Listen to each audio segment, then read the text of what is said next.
to say. Life's a tune today, Brentocast all the way. Hey, Brentocast Live, episode, I think 61, coming to you from the Lazy Chicken, which apparently is a bed and breakfast that Nancy lined up for us here in Mooresville as we were up in Maiden doing a continuing education class for our massage licensure.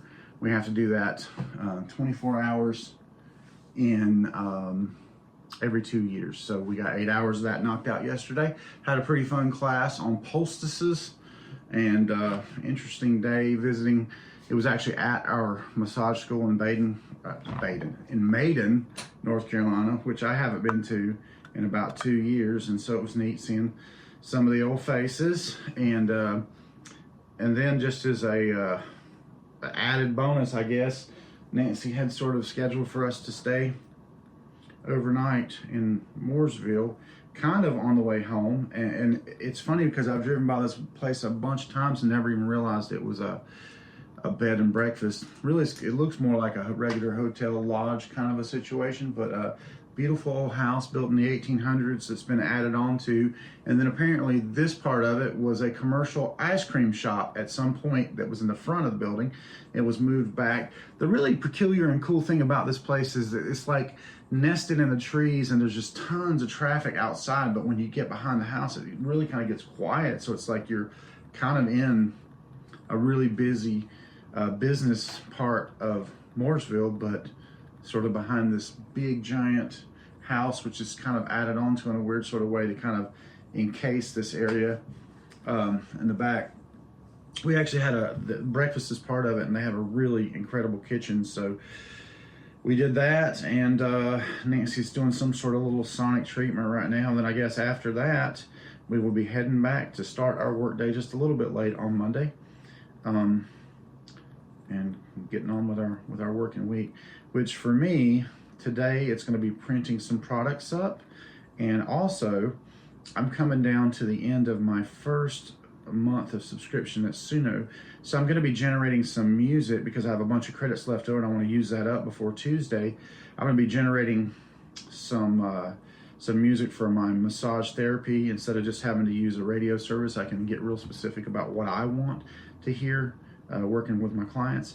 And then I'm also, I think, going to do probably an album or two worth of heavy rock, probably an album or two worth of flamenco novie type music, which I really like a lot. I listen to Amor Libre quite a bit when I'm working sometimes, and you know, it's basically just be creating my own version of this without actually having to learn to play it. So make art button. I'll talk about that a lot. I don't think it's quite as simple as the make art button, although it can be. If you really like me, you're gonna definitely want to put a little more effort into your music, even if you're having it auto generated. You know, and again, this is just a hobby. Like the 90% of the music I create is going to be something that we create with actual instruments, not like some sort of platform. But before this, I feel like we're kind of like at the crossroads of AI generated music. Like it's either going to go one way or the other, and I just want to kind of experiment with it until it's not either legal or available. I think either one of those is definitely a possibility. But 2,000 songs is what the maximum.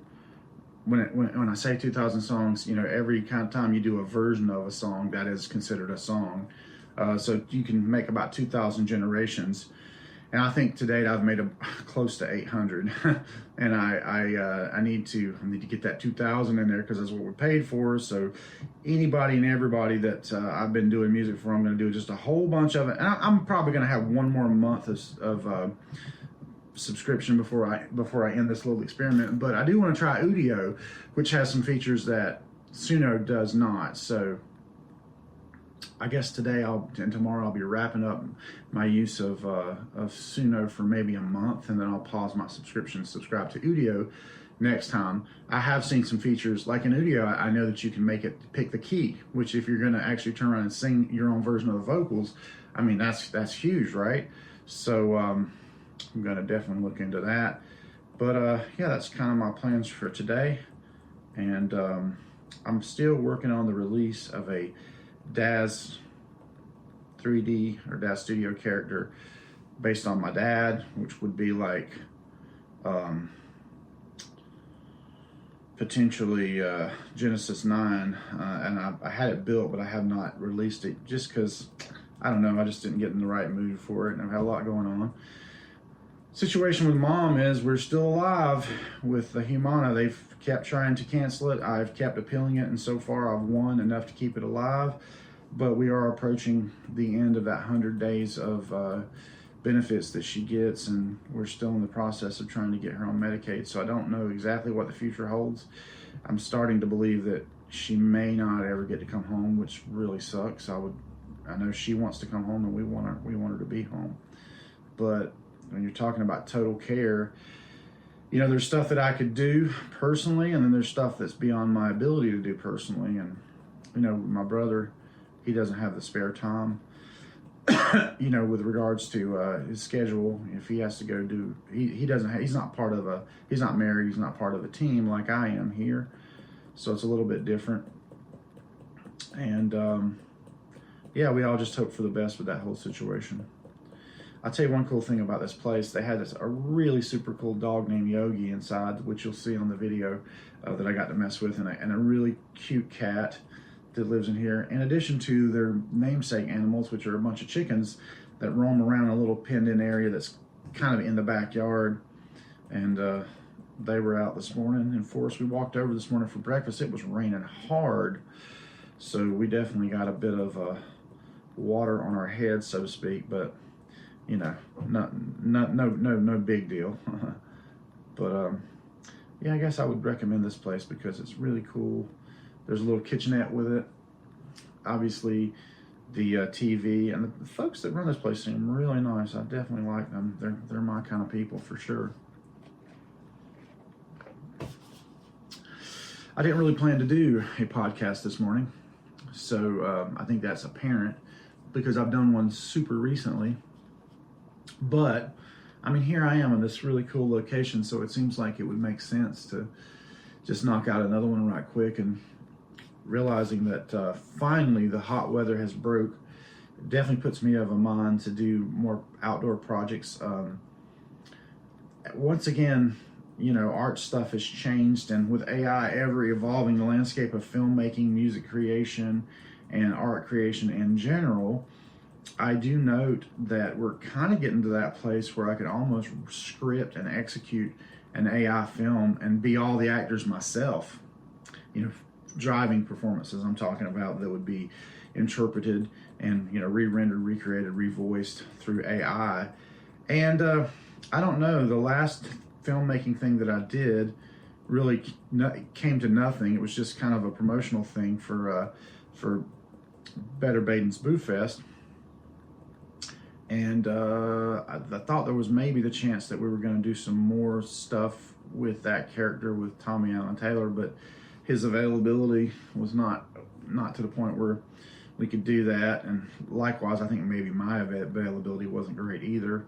I was involved in 3 projects, 4 projects, 5 projects even musically that have gotten done now. Another thing that I'm really trying to work on this week and trying to prioritize is getting out the first of the 3 Bowers Foreman albums that need to get out. I've been a little stuck on the album cover design. You know, Harrison really loved this photo for the album called Providence Road, but I started doodling over it because I realized it was super boring to me, and I don't know. I appreciate that it's a good visual metaphor, but I guess I had in mind something a little bit more crazy. You know, and I don't know, I keep coming back to this going, God, this is stupid, but it's so much more interesting looking than just a top-down photo of a road, even though if it is totally apropos of the album concept, I just think hand-drawn is just the way, because it's like it captures a moment in time. And it's one of the things I've admired about Harrison's album covers is that they've been hand-drawn and written. If you look at his album called Dan D. Lion on iTunes, you'll see what I'm talking about. And that kind of inspired me to want to do something similar for our album art. And you know, here we are. Wherever you get, there you are. So I'm kind of merging this down into bigger pieces right now to be able to do more of a polished, finished version. As far as that didn't go well. Let's do that. Okay.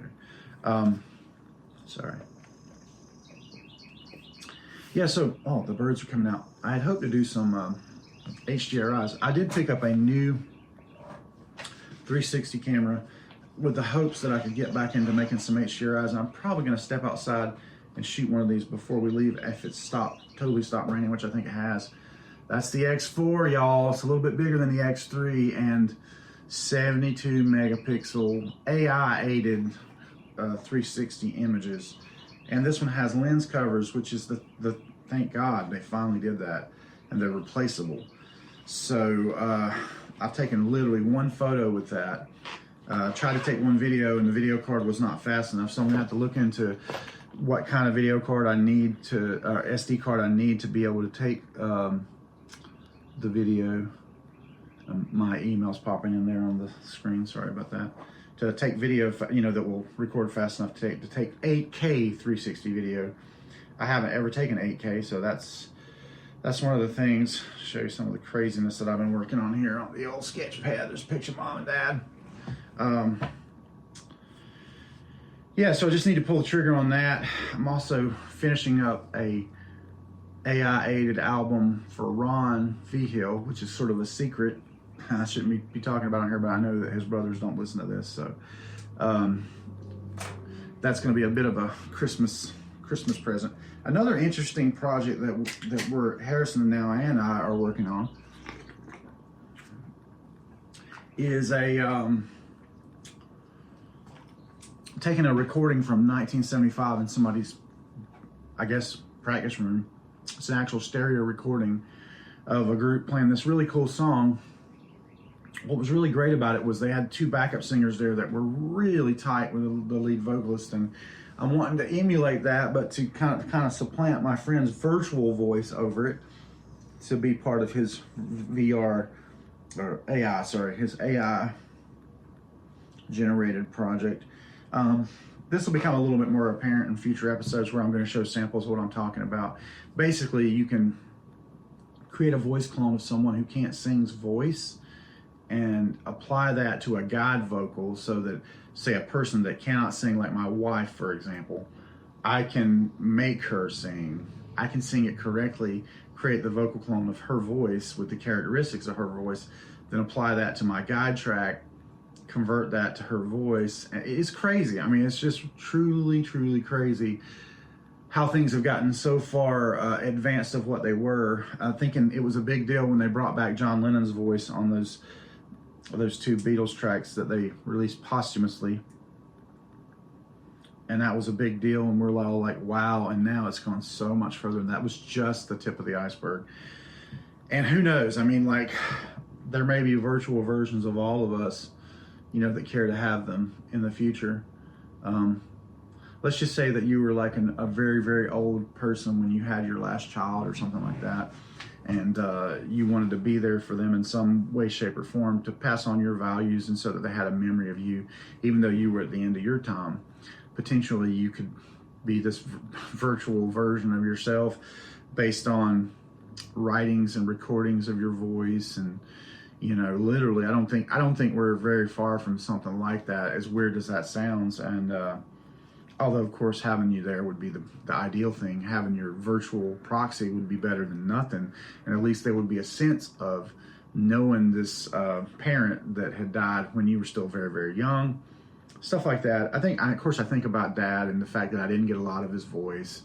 I think I have a few words of his voice on one or two videos, and I've got enough of his face, and I've sort of, you know, created, you know, virtual characters that way. But it would be cool to be able to have a voice clone.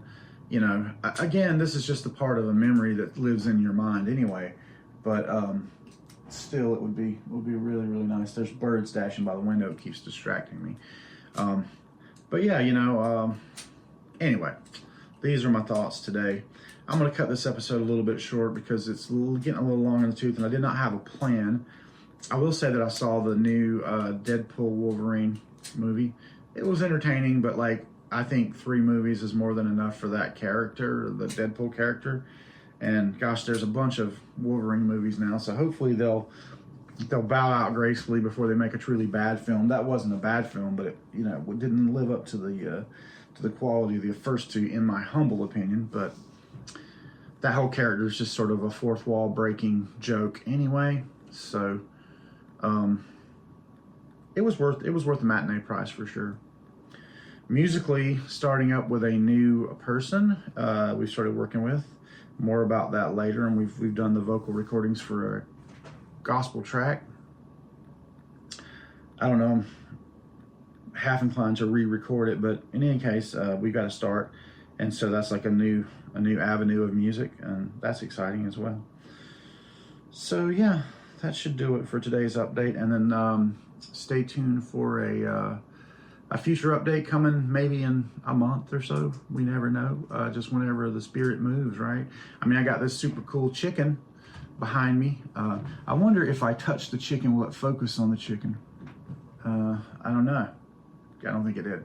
But yeah, I'll share a picture of that or something. But very cool painting of a rooster on the, I guess, inside of the window, and the light coming through. It's kind of cool. Yeah, this is the first time I went to a little Airbnb that was in one of these outbuildings, and it's actually pretty compelling. I'm like, if you could put something together like this for like, you know, 10 or 15 grand, it would be worth doing for Airbnb. And it really has everything you need, just compact. I didn't feel like I needed anything that wasn't here, and it does actually have cabinets and a microwave and a stove and a sink and the shower. The shower's a little tight for me, but I mean, I could still do it. And a fridge and a freezer, so with cabinets and a bed, a little couch. I could live here, and nice porch outside too, if I had to. I mean, it's just that feeling that you get somewhere at Airbnb if it feels like, man, I could actually stay here for a week and without missing out or being uncomfortable. And it's the first time I've been in one of these that was that kind of like well done. And I don't know, something to consider. It would not be a bad business model to build one of these every 5 years if you had a lot of property, and then you could just, you know, see how the old Airbnb thing went. But it's, part of me says that to really have a lot of numbers come through, you got to probably lower your standards on people. You know what I mean, how they might take care of your stuff. So, but anyway, that's it for this episode of Brentocast, and we will talk soon, I guess. Thanks for watching. Hope you guys have a great week.